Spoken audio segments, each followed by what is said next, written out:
जुम्मन भाई। वालेकुम अस्सलाम व रहमतुल्लाहि व बरकातुहू लल्लन भाई। और जुम्मन भाई क्या हाल है? लल्लन भाई सब अल्लाह का करम है। अरे जुम्मन भाई बेटे को लिए कहाँ जा रहे हैं? अरे लल्लन भाई कहाँ बताए बेटे को रिश्ता को जी जान। अरे जुम्मन भाई ये उल्टी गंगा कब से बहने लगी? लोग तो लड़कियों की शादी तलाश करते हैं, लेकिन आप है कि लड़के की शादी तलाश कर रहे हैं। अरे लल्लन भाई कहाँ बताए, एक तो बेटा है, सोचा के ब्याह करा के खूब सारा दहेज लेकर घर भर ले, लेकिन सब कोई भी दहेज देने के लिए तैयार नहीं है। कोई बड़े घराने की लड़की बताओ जहाँ खूब दवाई का दहेज मिल सके। अरे जुम्मन भाई मेरे समझ में ऐसी कोई घराने की लड़की नहीं है जहाँ तुमको खूब दबा कर दहेज मिल सके, लेकिन हाँ एक सुब्राती चाचा है जो अपनी पोती का रिश्ता तलाश कर रहे हैं। चलो उनके घर चलते हैं, तभी कुछ हो सकता है। अरे लल्लन भाई ने एक काम में देरी ही कैसी, चलो चलते हैं। अस्सलाम वालेकुम व रहमतुल्लाहि व बरकातुहू सुब्राती चाचा। वालेकुम अस्सलाम व रहमतुल्लाहि व बरकातुहू। अरे लल्लन और जुम्मन क्या हाल है? सुब्राती चाचा सब अल्लाह का करम है। देखिए सुब्राती चाचा, ये है जुम्मन भाई जो अपने लड़के का रिश्ता तलाश कर रहे हैं। तो मैंने सोचा कि आपकी भी एक पोती है जिसका रिश्ता आप तलाश कर रहे हैं, तो मैंने सोचा कि आपकी लड़की की शादी इनके लड़के से लगा दूं। हाँ, मेरी भी एक पोती है जिसकी शादी के लिए रिश्ता ढूंढ रहा हूँ। सुब्राती चाचा यही है हमारा लड़का। बेटा आपका नाम क्या? चाचा मेरा नाम जमिया उपरिया है। हाँ, मेरी पोती का नाम गुलशनवर है। तो बेटा जमिया उपरिया कहाँ तक पढ़े हो? सुब्राती चाचा मैं 30वीं क्लास फेल हूँ। ठीक है जुम्मन भाई, मुझे आपका लड़का पसंद है, के बारे में बात कर लेते हैं। सुब्राती चाचा कहाँ बताए, लड़का 3री क्लास तो फेल है, अब बहुत बड़ा मुंह तो खोल नहीं सकते। वैसे बेटा से पूछ लेते हैं, बेटा तुम्हारा ब्याह कराओ, तुम्हें दहेज में क्या चाहिए? हाँ पूजी जरूर चाहिए। 2 लाख रुपया, मगनी 5 क्विंटल दूध वाली मिठाई, 7 लाख रुपए वाली पटपटिया, 5 लाख का जेवर, 10 लाख रुपया कैश।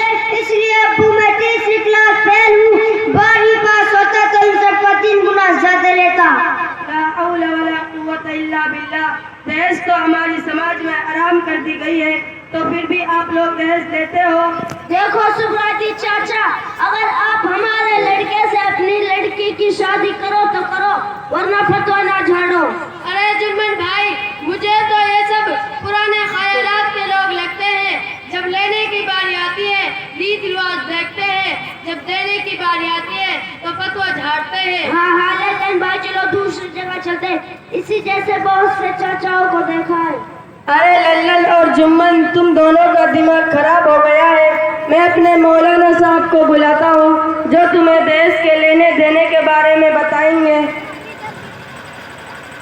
हेलो मौलाना साहब, अस्सलाम वालेकुम व रहमतुल्लाहि व बरकातुहू।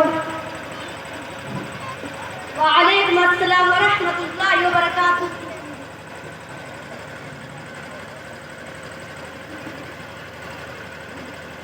अरे सुब्राती चाचा क्या हाल है? मौलाना साहब सब अल्लाह का करम है। मौलाना साहब आप थोड़ी देर मेरे घर तशरीफ लाए। ठीक है, मैं अभी तुम्हारे घर पर आ रहा हूँ। अस्सलाम वालेकुम अस्सलाम व रहमतुल्लाहि व बरकातुहू। मौलाना साहब ये है जुम्मन भाई, ये अपने लड़के की शादी मेरी पोती से करा रहे हैं, जबकि इनका लड़का 3री क्लास फेल है। तो ये मुझसे इतना दहेज मांग रहे हैं जो मेरी औकात से बाहर है। मौलाना साहब आप इनको बता दें कि हमारे इस्लाम में दहेज लेना कितना बड़ा गुनाह है।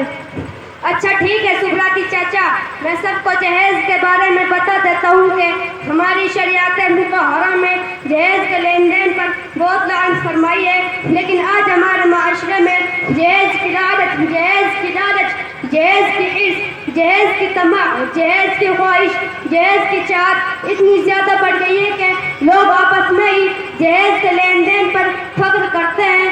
हद तो यहाँ तक बढ़ गई है कि लोग शादी से 2 महीने पहले ही जहेज का सामान रखने के लिए घर खाली कर देते हैं। हालांकि मेरे भाइयों ये सब गुनाह की चीजें हैं।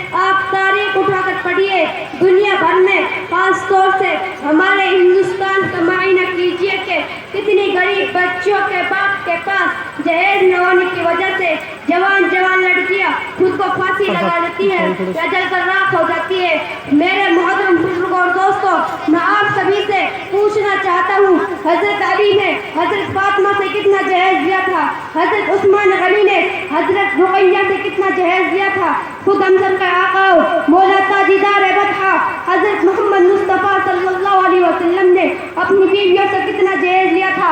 मेरे मोहतरम बुजुर्ग और दोस्तों, शादी है, शादी का नाम है, इबादत का नाम है। शादी मेहंदी का नाम नहीं है, शादी हल्दी का नाम नहीं है, शादी जहेज का नाम नहीं है, शादी बारात का नाम नहीं है। शादी है तो सिर्फ शादी का नाम, सुन्नत का नाम, फजूल खर्ची ना करने का नाम शादी है। इसलिए मेरे भाइयों, जहेज लेना देना बंद करो, अपनी शादियों में गाना बजाना, बारात ले जाना बंद करो। अल्लाह हमें भी और आप सभी हजरात को और पूरे मजमा के लोगों को अक्ल सलीम अता फरमाए। एक शायर का अगर आप सभी हजरात से रुखसत होना चाहता हूँ।